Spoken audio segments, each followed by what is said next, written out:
buo kami. Guys, ano ka ba kagabi? Wala. Pero nakalong. Pero nabalita. Yung sarili lang. Oo.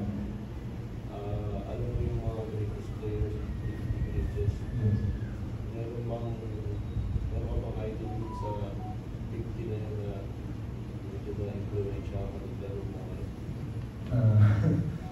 Siguro lahat naman siguro ng Hall of Fame na napanood ko talagang ma-amaze ka, pero siguro isa sa mga ino-look up ko is si Hector Calma.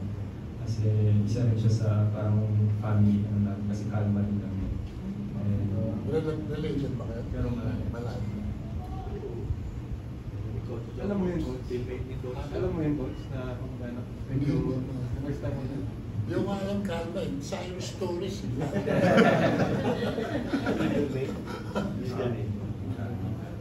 Paano yung naging kamag-anak si... Malayo. Pero paano mo nasabing posible din sa Oo, meron lang sabi. Family side din na. Kaya yung parang lang din, overwhelmed, parang okay, kamag-anak din ba. Pero sobrang Magpapanood YouTube. Pero konti na lang din kasi masyado pero Si coach, marami din. Pwede. Di ba?